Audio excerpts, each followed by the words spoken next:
name is Adarsh. We're here with ActonTV. Would you mind sharing your name? My name is Andrea Becerra, and I'm the Sustainability Director for the town of Acton.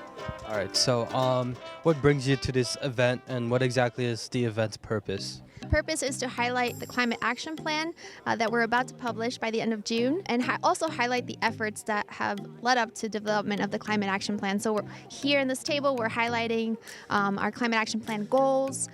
We also have lots of members of the community here, Green Acton, Energize Acton, Acton Climate Coalition, Acton Conservation Trust, Discovery Museum, Acton Water District, Boston Area Gleaners, and so many more that came to this event today to share resources and information for residents in town. What's the goal specifically here, like short term or long term?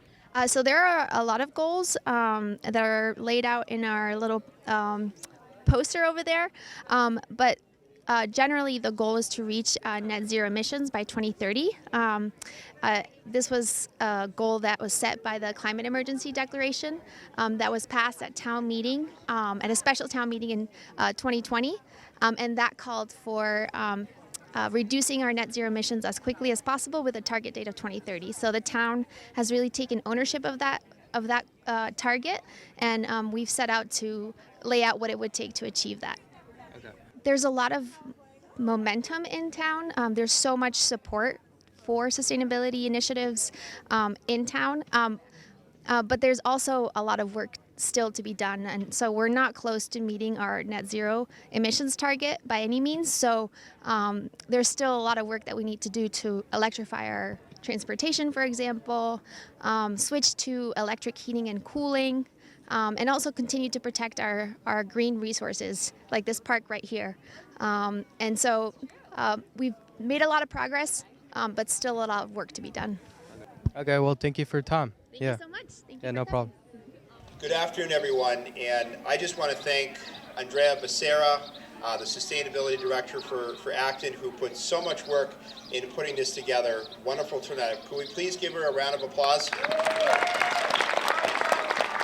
There are so many climate action and sustainability organizations in Acton, and as someone who grew up in Acton, lives in Acton now, I'm just so proud that Acton isn't just a leader in Massachusetts on climate action and addressing the climate crisis, but it's really a national leader. It's comparing itself to other cities, actual cities that are also doing their part to combat the climate crisis. And also, this is something led by Acton, is the all-electric community model, the idea that communities should be able to ban new fossil fuel infrastructure with the vision that someday, hopefully soon, this entire town and really the entire Commonwealth will be all electric. Imagine that from a powerful vision point of view, is to get rid of fossil fuels and have everything being powered by electricity and have investing in geothermal and solar and offshore wind. So Acton is one of about 6 communities that has put a petition forward to the legislature to go all electric, and I'm very proud to say that is in the Senate climate bill. 10 communities would be allowed to go all electric. So this is something we're working on right now to get to the governor's desk by July 31st. The House of Representatives has also passed the bold climate bill around offshore wind. So just a year after we pass the next generation roadmap to get to net zero energy by 2050, the legislature is once again taking action. That doesn't happen on its own. It happens because of the fact that so many people across Massachusetts are climate activists, are calling on their town officials, state and federal elected officials to take action in the middle of a climate crisis. So thank you so much for being here. Please continue to be in touch with my office. And again, just so proud of the leadership that Acton has shown. So enjoy the rest of the Climate Festival, and it's an honor to represent you. Thank you so much. Hi everyone, this is an awesome mic. Nice to see you all here to support climate action. We already did a round of applause for our Sustainability Director, Andrea Becerra, but I'd like to do another one while we're all here. This community is unique because it has a lot of passion for moving forward on goals related to climate change, and so it took a lot of support from all of you to make some of the things that we're doing possible, and it took the expertise of Andrea to help implement these things. So we're really proud of the work that we're doing here in Acton, and it's great to see so many people out here this afternoon. trying out and learning about different things that are going on in the community. And it's just really nice to see you all here. So congratulations to all of you for supporting our efforts on climate change. And we got a lot of work to do, but we're heading in the right direction. And thank you so much for helping us out. In 1630, the forest growth on Boston Neck, the connecting link between the town of Boston and Roxbury, was clear-cut for timber and to deprive robbers of a hiding place. Soon afterwards, it became obvious this was not a well-considered move, as travelers in both directions became exhausted in the heat of the summer sun. Moreover, the loss of tree cover resulted in erosion and flooding from the sea, with part of the neck becoming impassable in extreme high tides. So here we are, 375 years later, and we are once again considering the value of trees not only as a landscape amenity and for wildlife habitat value, but how they provide cooling shade and stormwater mitigation, both of which are increasingly needed in recent years due to climate change. About 20 years ago, the city of Worcester lost over 30,000 trees due to an infestation of Asian longhorn beetles. UMass Amherst, Clark University, and the Massachusetts Department of Conservation and Recreation had the opportunity to take real-life observations on the impact of tree canopy loss on temperature. Loss of tree canopy in the Greendale section of Worcester resulted in an increase of summer temperature of 6 degrees centigrade and a 3 to 9 day longer summer temperature season. Electricity use for summer cooling increased by almost 40% immediately. However, the replanting of even 2 or 3 trees per acre adjacent to impervious surfaces caused a noticeable decrease in summer temperatures and an increase in energy savings. The small changes we make in our communities can make life more livable and reduce energy consumption, and that will have a global impact if enough of us carry out these changes. As you walk around here today, please think about what you can do on an individual basis to help our planet. Thank you. Hi everyone, my name is Andrew. I'm a high school senior, and I'm also a member of the High School Resource Horse group. I just want to say how it's been a privilege and an honor to have been involved in the Akron Climate Action Plan. Throughout the process, I think our group has learned a lot about the different environmental focus areas that are prevalent in our town, like transportation, buildings and energy, and climate-based solutions. Over the course of the year, we were able to send a school-wide survey and conduct a student workshop about these focus areas, and I think that our group was able to inform a lot of students in our high school about the existence of our town's climate emergency and the importance of our climate action plan and working towards a sustainable future. Personally, I also really enjoyed being a part of this plan, and I learned a lot about a variety of climate solutions available to us, including methods of building electrification, like air source and ground source heat pumps, nature-based solutions like reforestation and composting, and the affordability and reliability of renewable energy sources like solar and wind. I'm heading to college next year, and my experiences here have really instilled in me both the urgency and the confidence to want to continue being involved in community environmental efforts. Finally, I want to thank Mrs. Becerra for allowing us as students to participate in the Climate Action Plan process, and I also want to thank all of you for being here at this event to celebrate the completion of the Akron Climate Action Plan, as well as for taking the time to learn about our town's environmental issues. Thank you. The mic's a little tall for me, but hi, my name is Sneha Iyer. I'm a freshman at Acton-Boxborough Regional High School. I'm also a part of the student-led team resource force at the high school.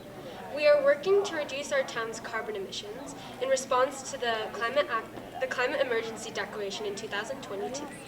As Andrew explained earlier, we have recently worked on the Climate Action Plan. The goal of the plan is to bring the town to net zero by 2030.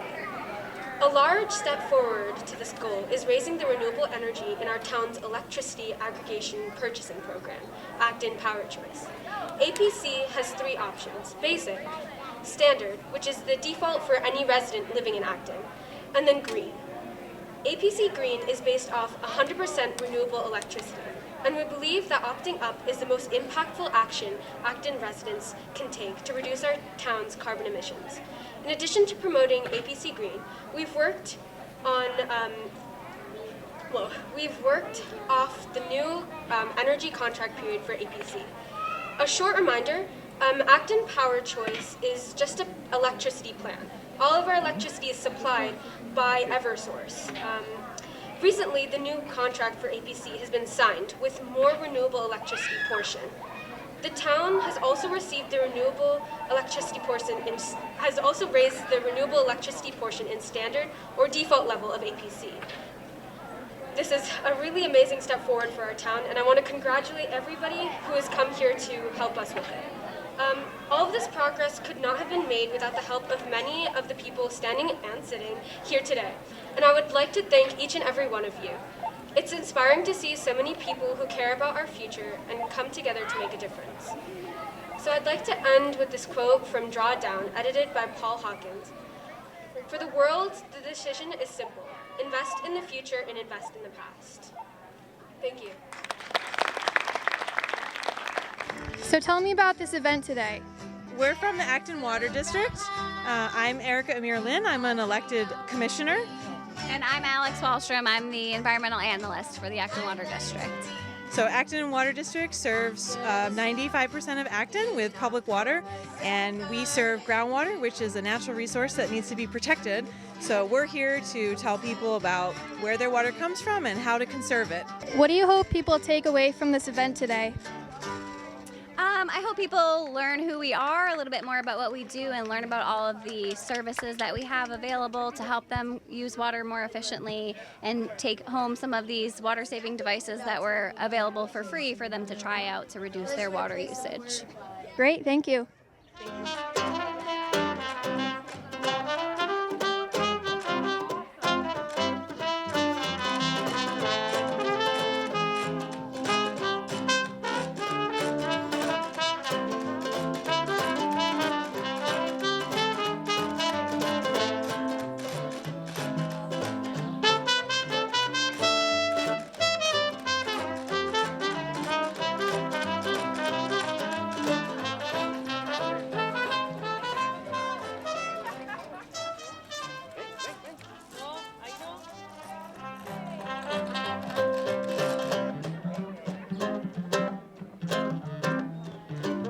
All right, so tell me about this event. I am here as a representative of Green Acton and also of the Climate Coalition, although they're over there as well. So Green Acton, if I can say quickly, is sort of your local comprehensive environmental advocacy group. We are a 501c3. We've been around for, good God, a while, 14 years, I want to say, something like that. And we work on a variety of things, including energy issues, water issues, land use issues, materials issues, plastics, toxins and pesticides, all kinds of things. And we welcome new folks. Obviously, everyone's going to say this, but we really do. And the bar to admission to Green Acton is extremely low. You go to the website, you click a little thing that says, I endorse your mission, and then you're in. So we encourage folks to join. In terms of sustainability, what do you hope to see more of in the future? In terms of sustainability, I think the biggest thing is that we have to reduce drastically our greenhouse gas emissions over the next 8 to 10 years. That's what the Acton Climate Coalition formed around and was very instrumental in getting a declaration of a climate emergency in town, as well as a couple of other articles at town meeting, the last of which was at the recent town meeting that basically says, hooray, we have a climate action plan, let's get on it. So that's the biggest thing, because everything else is slightly more moot if we don't take care of that. So that's a huge thing. I think other important things are the kinds of things that Green Acton works on, which are protection of our water resources, protection of our land, our open space, making sure that toxic substances don't make their way into our water, into our soil and our air, reducing the amount of trash and basically trash that enters our materials stream, making all of our materials less toxic and more reusable. Yeah, that's a good short bullet list, I think. All right, great, thank you. Thank you so much. So my name is Adarsh. We're here with ActonTV. So you want to explain why you're here at the event? Yeah, hi, I'm Kyle from Metro Mobility, and we're here to showcase our e-bikes for the town of Acton. We're working with the Mass CEC. They provide us a grant to provide bicycles to the residents. And we want to show our bikes to the residents to gain interest and to show them that e-bikes are available. What are your thoughts on like the sustainability of the town and like about climate change and all of that? I appreciate the work that they're doing. Climate change is real, so anything that we can do to help reduce carbon footprint, greenhouse gas emissions, ease congestion on the roads, we're all for it. So, you want to talk more about the bike? Yeah, the bike is it's a pedal assist e-bike with a 300-watt motor in the front. It's a 3-speed bicycle. This bike doesn't have it, but we have a charge lock system built in some of our bikes. The bikes that we're providing to Acton will have a charge lock on there, which is a combined lock and a charging system at the same time. It's a robust bike, about 30 to 40 pounds. Again, pedal assist, class 1 e-bike, goes up to 20 miles an hour. Well, thanks for your time. You're welcome. Thank you.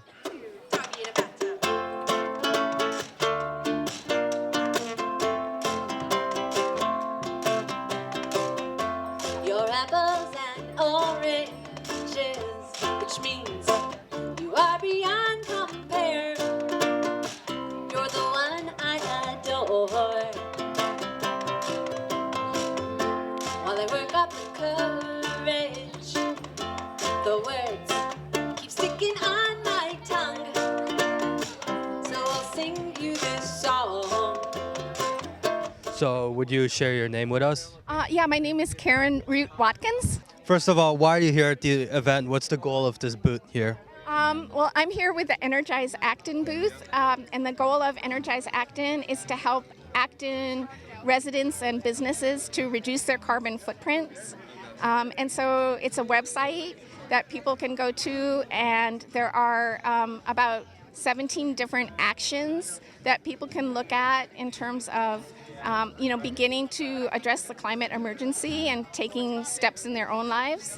And some of them are big ticket items like buying an electric vehicle or installing, like electrifying their home through heat pumps.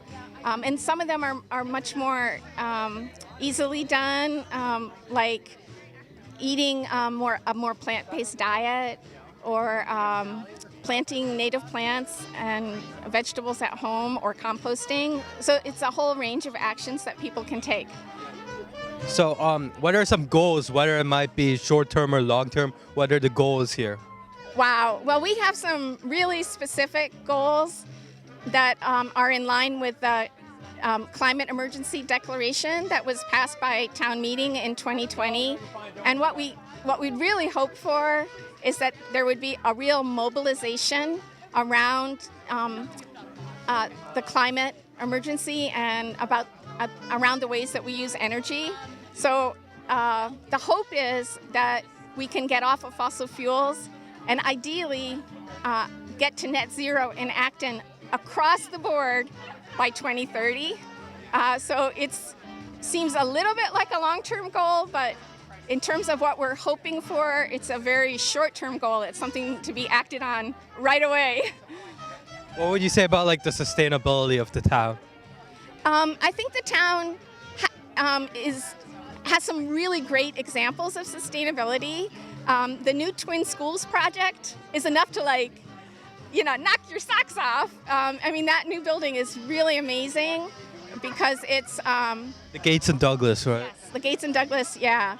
I mean, that's just really state of the art, and I think there are probably very few school buildings like it in the whole country because it has ground source heat, geothermal heat. It'll have solar. It has this amazing water system to recycle the water and capture rainwater.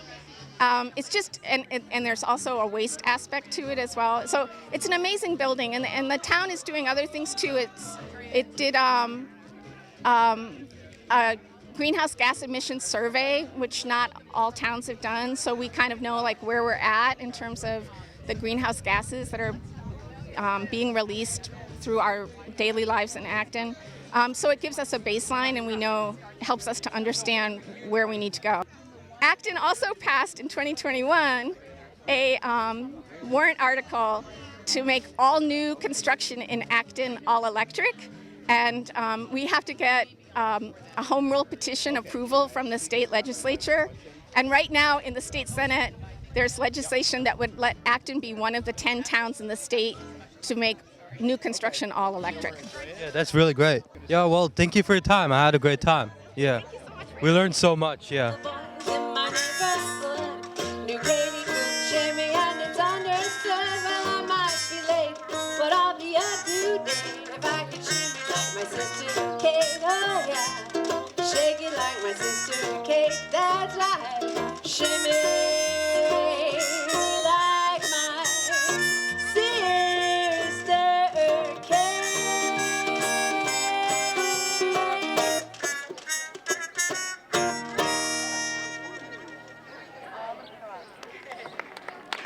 Thank you so much. So my name is Gillian. We're with ActonTV. What's your name? I'm Mahi. I'm from the Discovery Museum. Nice to meet you. So what brings you out here to this event today? So we're doing a booth at the Climate Festival, and we're talking about UV light, and then we also have a few different exhibits just from the museum. Yeah, it looks great. What do you hope to see more of in the future in terms of sustainability and like the climate in general? Definitely like kids getting more involved, just because we work at the museum and it's a lot of younger kids, so we're trying to incorporate some exhibits that gets younger children familiar with climate issues, but in a way that kind of gets them interested, and hopefully they contribute to it in the future. And is there anything that you hope people take away from this event today? Well, I hope they get some cool bracelets, and I hope they get a little more interested in climate and inspired to just make some little changes in their lives that can make a big difference. Great. So my name is Gillian. Can you tell me your name? I'm Andrew Hua, and I'm a senior at Acton Boxborough. All right, it's nice to meet you. You guys are part of the resource force, is that right? Yep.